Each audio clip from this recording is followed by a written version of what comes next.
ইয়ংসি যেহেতু তার project successfully complete করতে পেরেছিল, যার কারণে সে অনেক খুশি ছিল।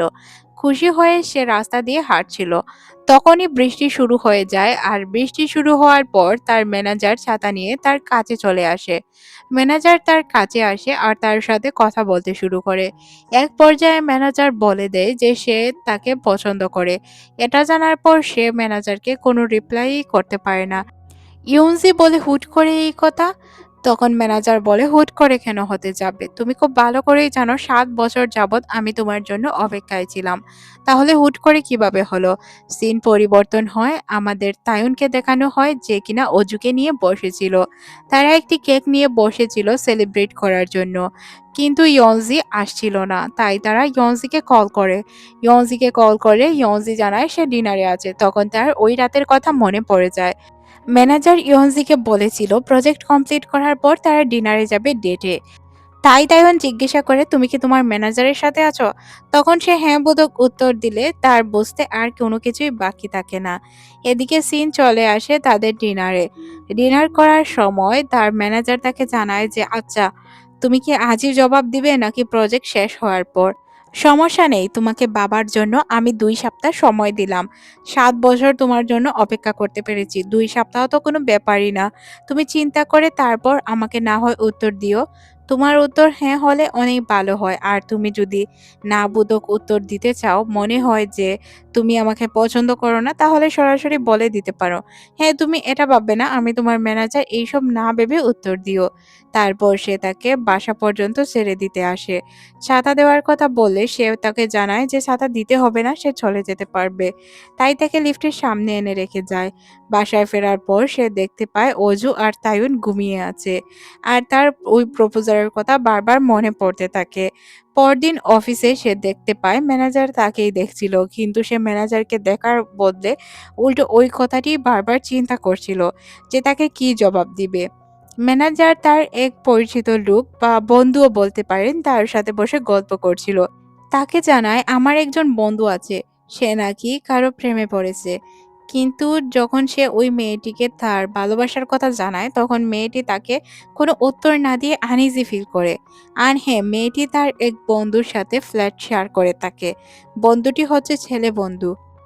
তার সাথে যে লোকটি ছিল সে বলে, অপেক্ষা করে দেখুন, যদি মেয়েটি আপনাকে পছন্দ করে তাহলে অবশ্যই জানিয়ে দিবে। এদিকে আমাদের ইয়জুকে দেখানো হয় যে কিনা তার বান্ধবীর সাথে ছিল। তার বান্ধবীকে যখন সে জানায় তার ম্যানেজার তাকে পছন্দ করে, তার বান্ধবী বলে, আমি আগেই বলেছিলাম তোর ম্যানেজার তোকে পছন্দ করে, তুই সব সময় বলতি যে না এমনটা হতে পারে না, কিন্তু দেখলি এমন ঘটনাই ঘটলো। আচ্ছা তুই কত লাকি তাই না, তোকে একসাথে দুইটা ছেলে পছন্দ করে। তখন সে বলে যে না এমনটা নয়। তখন সে বলে আচ্ছা তুই কার সাথে রিলেশনে যাবি এটা আগে বল। তখন ইয়নজি বলে যে আমার তাইয়নের সাথে থাকলে অনেকটাই সেফ ফিল হয়। এমন না যে আমি আমার ম্যানেজারকে পছন্দ করি না। ম্যানেজার অনেক ভালো, উনি আমাকে অনেক কিছু শেখায়। কিন্তু তাইয়নের সাথে থাকতেই আমার ভালো লাগে, নিজেকে সেফ ফিল করি। এখন আমি কি করব কিছুই বুঝতে পারছি না। তারপর আমরা দেখতে পাই ইয়নজি বাসায় যায়। বাসায় গিয়ে দেখতে পায় তাইয়ুন নিজের জন্য ম্যাগি তৈরি করছে।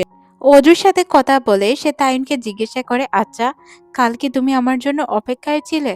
তখন সে বলে, না আমি তো অপেক্ষায় ছিলাম না। কিছুক্ষণ পর সে যখন খাবার খেতে যায় তখন সে লক্ষ্য করে ফ্রিজে একটি কেক রাখা রয়েছে, আর কেকটি ছিল চকলেট ফ্লেভারের। এটা দেখে তার অনেক বেশি ভালো লাগে। সে বলে যে আচ্ছা, কোথাও কি কোনো পার্টি ছিল, কেকটি কিসের জন্য? তখন তাইয়ুন বলে, কাল তুমি প্রজেক্টে জিতেছো, এই জন্যই আমি কেকটি অর্ডার করেছিলাম। মনে করেছিলাম আমরা সবাই মিলে খাবো, কিন্তু খেতে পারলাম কই। তখন সে বলে, আচ্ছা ভালোই হয়েছে, আমি একাই খেয়ে নিব। সে কেক খেতে শুরু করে। তায়ন যখন তার ম্যাগি খাচ্ছিল সে তায়নের কাছ থেকে কিছুটা ম্যাগি চেয়ে নেয়। তখন সে বলে যে আচ্ছা তুমি তো কিছুটা খেলে, এখনো কি আরো খেতে চাও? তখন ইয়ংজি বলে, হ্যাঁ এক বাইটে কি আর হয়। তারপর সে ম্যাগি খেতে শুরু করে। যে কিনা তাদের ম্যাগি খাওয়া দেখছিল। সিন পরিবর্তন হয়। তায়নকে দেখানো হয় অফিসের কাজ করছিল। তার হুট করে মনে পড়ে যে এখন তো অজুকে গিয়ে আনতে হবে। নেইবারের বাসায় গিয়ে দেখতে পায় অজু তো তার বাবার সাথে খেলছিল। তাইয়ুন যখন দেখতে পায় অজু তার দাদার সাথে আছে, তাকে রুমে নিয়ে আসে আর জিজ্ঞাসা করে, "উনার সাথে থাকতে কি তোমার ভালো লাগে?" তখন অজু হ্যাঁ বোধক উত্তর দেয়। আর সেও মোটামুটি খুশি হয়ে যায়। সিন পরিবর্তন হয়। আমাদের ইয়নজিকে দেখানো হয় যে কিনা বাসায় আসছিল। তাইয়ুন তাকে কল করে জানায়, "তোমার জন্য বাসায় কেউ অপেক্ষা করছে। তাড়াতাড়ি চলে আসো।" ইয়নজি যখন বাসায় আসে তখন সে দেখতে পায় ইন্স্যুরেন্স কোম্পানি থেকে একটি মেয়ে এসেছে তার সাথে দেখা করার জন্য। ইয়ংজির বোনের মারা যাওয়ার কারণে সে টাকাগুলো পাবে। সে একটি ইন্স্যুরেন্স কোম্পানিতে ইন্স্যুরেন্স করে গিয়েছিল। এই জন্য তাদের টাকা দেওয়া হবে। কিভাবে টাকাগুলো আনতে হবে এই বিষয়ে বুঝিয়ে মেয়েটি এখান থেকে চলে যায়। কিছুক্ষণ পর ইয়ংজি এখান থেকে উঠে চলে যায়। তাইয়ুন তার ব্যাগে টিস্যু লক্ষ্য করে আর বুঝতে পারে যে হয়তো সে কান্না করছে। বাহিরে আমরা ইয়ংজিকে দেখতে পাই যে কিনা তার বোনের পিকচার দেখে কান্না করছিল। তাইয়ুন তার কাছে এসে টিস্যু দিয়ে তাকে বলে, "কান্না কেন করছো?" তখন সে তাকে জানায়, "আমি নিজেকে স্ট্রং করার অনেক চেষ্টা করি। কিন্তু কোনোভাবেই নিজেকে কন্ট্রোল করতে পারি না। দিন শেষে বড় আপুর কথা বারবার মনে পড়ে।" তাইয়ুন বলে, "এটা নরমাল বিষয়। আমরা সবাই নিজেকে শক্ত রাখার চেষ্টা করি। কিন্তু কোনো না কোনোভাবে আমরা দুর্বল। আমাদের আত্মীয়স্বজন বা আমাদের আপনজনের কথা আমাদের মনে পড়বে, এটা নরমাল।" তারপর সে তাকে সান্ত্বনা দেয়, কান্না করতে নিষেধ করে। সিন পরিবর্তন হয় পরদিন সকালে অফিসে। তার কিছু খাবার মেনুতে এড করার কথা ছিল। ওইগুলো সে ঠিকঠাকভাবে করতে পারছিল না। মানে সিলেক্ট করতে পারছিল না।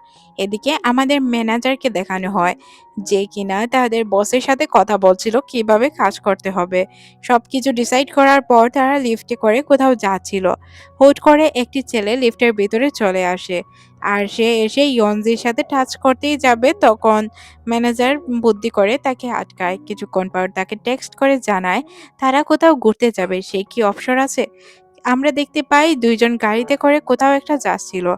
সে বারবার জিজ্ঞাসা করছিল, "আমরা কোথায় যাচ্ছি?" ম্যানেজার তাকে না বলে একটি জায়গায় নিয়ে যায়। জায়গাটি অনেক বেশি সুন্দর ছিল। তারা জায়গাটি উপভোগ করে। ইয়নজি জায়গাটি উপভোগ করছিল তার সাথে। কিছুক্ষণ পর তারা একসাথে সাইকেল চালায়। তারপর তারা খাবার খেতে চলে আসে। ম্যানেজার তার জন্য অনেক মজাদার খাবার তৈরি করে রেখেছিল। ইয়ন্সি তখন বলে, "এই খাবারগুলো তুমি কখন তৈরি করে রাখলে?" তখন তার ম্যানেজার বলে যে সে খাবারগুলো তাকে এখানে আনার আগেই তৈরি করে রেখেছিল। ইয়ন্সি তাকে আবার প্রশ্ন করে, "আচ্ছা, এত ভালো ভালো জব থাকতে তুমি এই জবটি কেন চুজ করলে? আমার জানা মতে তুমি অনেক ভালো জব করতে পারতে, কারণ তোমার অনেক ট্যালেন্ট রয়েছে।" ম্যানেজার তখন বলে, "এখানে আমি নিজের প্রশান্তি খুঁজে পাই। আর যেখানে নিজের প্রশান্তি খুঁজে পাই ওই জায়গাতেই আমি থাকতে পছন্দ করি।" তখন সে বলে, "ও আচ্ছা।" সিন পরিবর্তন হয় পরদিন সকালে। ইয়নজি যখন অফিসে আসে তখন তার বান্ধবী অনেক খুশি হয়ে তার কাছে আসে। আর তাকে বলে, "তুই জানিস এখন তুই এখানে পার্মানেন্ট এমপ্লয়ি হিসেবে কাজ করতে পারবি।" এটা শোনার পর সে নিজেও অনেক খুশি হয়ে যায়। এটা তার অনেক বড় ড্রিম ছিল। দুই বান্ধবী খুশিতে তো একদম আত্মহারা। হাঁটতে হাঁটতে তারা যখন তাদের অফিসের দিকে যাচ্ছিল তখন হুট করে লক্ষ্য করে মিটিং রুমে মিটিং হচ্ছে। মিটিংটি ছিল তাইওয়ানের কোম্পানির সাথে। তাদের মিটিং চলতেই থাকে। কিছুক্ষণ পর মিটিং শেষ করে তাইওয়ান চলে আসে ইয়নজিয়নের কাছে। আর তাকে এসে বলে, "আচ্ছা, তুমি কি ফ্রি আছো?" তখন তার বান্ধবী বলে দেয় যে হ্যাঁ, আমরা ফ্রি আছি। সিন পরিবর্তন হয় আমাদের তাইওয়ানের বাবা এবং অজুকে দেখানো হয়। তারা অন্য একটি ফ্যামিলির সাথে ছিল। তাদের প্রতিবেশী ফ্যামিলির সাথে বসেই তারা ডিনার করছিল। সিন চলে আসে আবারও তাইওয়ানের কাছে। তাইওয়ান তার বন্ধু আর ইয়জি তার বন্ধু, তারা সবাই মিলে ড্রিংক করছিল। ড্রিংক করার এক পর্যায়ে তাদের ২ বন্ধুর মধ্যে বন্ধুত্ব হয়ে যায়। তারা একে অপরকে জানায় তারা একে অপরের অনেক ভালো বন্ধু। এটা জানার পর তারা অনেক বেশি আলাপ আলোচনায় মেতে ওঠে। ইয়নজিয়নের বান্ধবী বলে যে কখনো নাকি ইয়নজিয়ন কান্না করেনি। তাইওয়ান তো খুব ভালো করেই জানতো যে সে গতকালই কান্না করেছে। তারপর সে নেশার ঘুরে এটাও বলে ফেলে যে ইয়ঞ্জি আর তাইওয়ান একদিন একসাথে ঘুমিয়েছিল। এই ঘটনা তোমরা যেমনটা মনে করছো তেমনটা নয়। তখন তার বন্ধু বলে যে হ্যাঁ, বুঝলাম। আমাকে এক্সপ্লেন করে বলতে হবে না।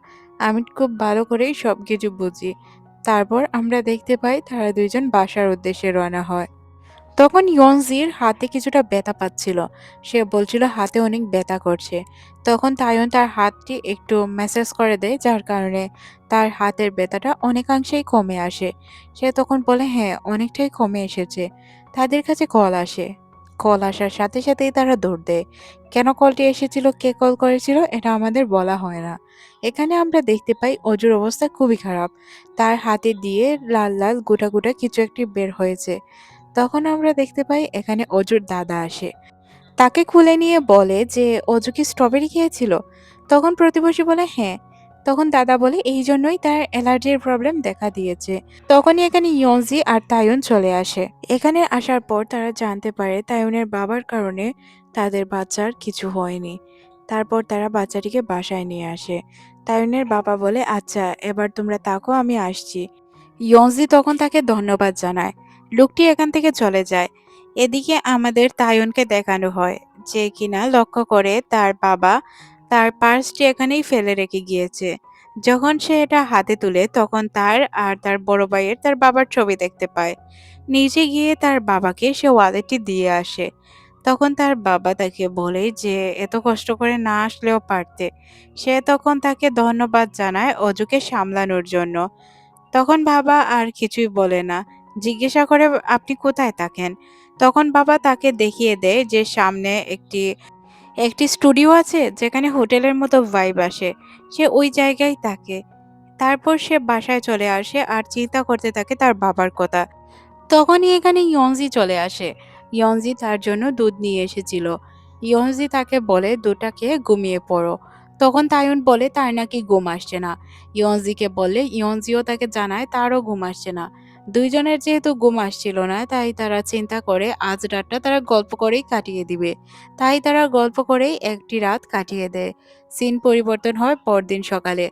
অজুকে নিয়ে সে ডক্টরের কাছে এসেছিল। ডক্টর তাকে জানায় যে অজুর হয়তো স্ট্রবেরিতে অ্যালার্জি রয়েছে, যার কারণে অজুর প্রবলেম হচ্ছে। বাসায় আসার রাস্তায় তাইয়ুনের বাবার সাথে তাদের দেখা হয়ে যায়। অজু যেহেতু তাকে পছন্দ করত তাই তাকে দেখেই কথা বলতে শুরু করে। গতকাল অজুকে দেখে রাখার জন্য ইয়নজি তাকে ধন্যবাদ জানায়।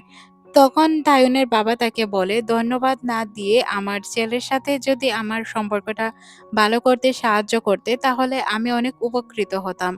তখন সে তাকে ওকে বলে রুমে চলে যায়। বাসায় গিয়ে সে তাইয়ুনকে বলে যে তোমাকে কিছু বলতে চাই। তাইয়ুন জিজ্ঞাসা করে কি? সে বলে যে আমি তোমার বাবাকে ডিনারে ইনভাইট করেছি। আসলে কাল তো উনি অজুর জান বাঁচিয়েছে, তাই না?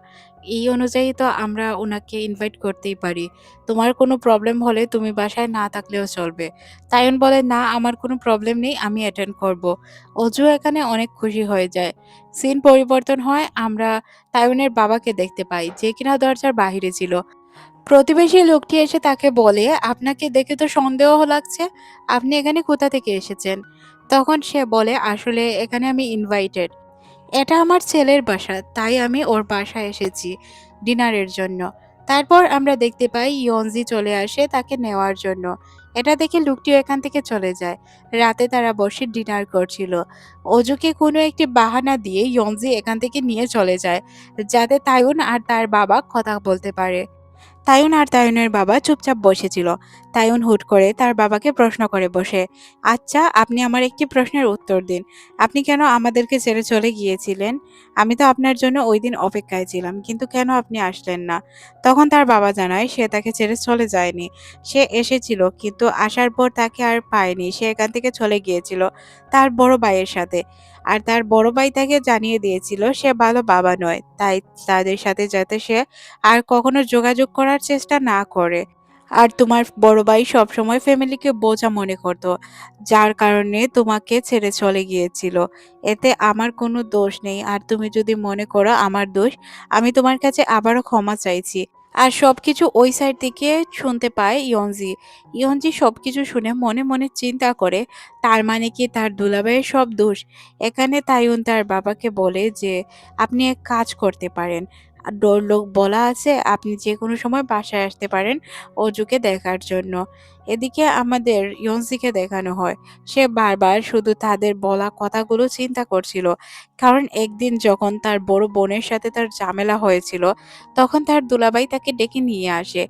আর তাকে বলে দেখো, নিজের ফ্যামিলির সাথে কখনোই খারাপ ব্যবহার করা উচিত নয়। ফ্যামিলিকে ছেড়ে চলে যাওয়া এটা একদম নাইনসাফি। তোমার বোনের কাছে যাও আর তার কাছে গিয়ে ক্ষমা চেয়ে সবকিছু ঠিকঠাক করে নাও। আমার ফ্যামিলির সাথে আমি কখনোই এটা করি না। আমার কাছে আমার ফ্যামিলি সবার আগে। ইয়ন্সির বাসায় যে লোক ঢুকেছিল চুরির জন্য, এইজন্য তারা তো পুলিশ স্টেশনে মামলা করেছিল। ওই মামলার তদন্ত করতে কিছু পুলিশ চলে আসে। পুলিশ এসে তাদের প্রতিবেশীকে জিজ্ঞাসাবাদ করে। প্রতিবেশী তখন তাদেরকে জানায় যে এই মামলা নাকি শেষ হয়েছে, চোরকে নাকি ধরা হয়েছে, কিন্তু পুলিশ তো অন্য বিষয় বলে। তখন তার মনে পড়ে ওই রাতের কথা। কারণ ওই রাতে তাইওনের বাবা বলেছিল মামলাটি শেষ হয়েছে, সে চোরকে ধরিয়ে দিয়েছে। সে যদি চোরকে ধরিয়ে দিয়েই থাকে তাহলে উনি কে? তার মানে ওই লোকটি কি মিথ্যে কথা বলেছিল? ইয়নজি আসে ইন্স্যুরেন্স কোম্পানির লোকেদের সাথে কথা বলার জন্য। মহিলাটি বলে আপনাদের এই ডকুমেন্ট দিতে হবে। আর ইন্স্যুরেন্স কোম্পানির টাকাগুলো আপনারা খুব তাড়াতাড়ি পেয়ে যাবেন। আপনাদের গার্জিয়ানও এই বিষয়ে প্রশ্ন করছিল। গার্জিয়ানের কথা শুনে তার মনে প্রশ্ন আসে। তাদের তো কোনো গার্জিয়ান নেই। সে জিজ্ঞাসা করলে তখন সে বলে মধ্যবয়স্ক একটা লোক। মধ্যবয়সী লোক শুনে তার মনে পড়ে যায় তাইওনের বাবার কথা। আবার সে চিন্তা করে এটা হতেই পারে না। রাতের বেলায় তাইউনের বাবা অজুকে নিয়ে তাদের কাছে আসে। ইয়নজিকে বলে পানি দেওয়ার জন্য। ইয়নজি তার জন্য পানি নিতে যায়। তখন সে একটি রুমের দিকে তাকায়। তখন ইয়নজি বলে যে এই রুমটি আমরা ইউজ করি না। তখন সে আর ওই রুমের দিকে যায় না। সে জিজ্ঞাসা করতেই যাবে ইন্স্যুরেন্সের কথা, তখন এখানে তাইয়ুন চলে আসে। তাই সে জিজ্ঞাসা করতে পারে না। পরদিন আমরা এই লোকটিকে দেখতে পাই যে কিনা ফোনে কথা বলছিল। কিছুদিনের ভিতর আমার কাছে টাকা চলে আসবে। তাই চিন্তার কোনো কারণ নেই। এদিকে আমাদের ইয়নজি এবং তাইয়ুন তারা অফিসে যাওয়ার জন্য বাসের অপেক্ষা করছিল। ইয়নজি বলে আমার মনে হচ্ছে আমি গ্যাস অফ করিনি। আমার তো টেনশন হচ্ছে। আচ্ছা আমি চেক করে আসি, তুমি চলে যাও। এদিকে তাইয়ুনের বাবাকে দেখানো হয়। দরজা খুলে সে একটি রুমে প্রবেশ করে আর কিছু খোঁজার চেষ্টা করছিল। তাকে দেখতে একদম এখন ভিন্নরূপী মনে হচ্ছে না? সে একটি শিশি খুঁজে পায়। এটাই যেন সে এতক্ষণ যাবৎ খুঁজছিল। এদিকে ইয়নজিকে দেখানো হয়। সে এসে গ্যাস লাইন চেক করে তার গ্যাস অফই ছিল। সে দেখতে পায় রুমের ভিতর কেউ একজন আছে। চেক করতে গেলেই আমরা দেখতে পাই সামনে ছিল তাইয়ুনের বাবা। আর সে তাকে মারার জন্য একদম ভালোভাবেই তেড়ে আসে। এর মধ্যে দিয়েই এই পার্টি শেষ করে দেওয়া হয়।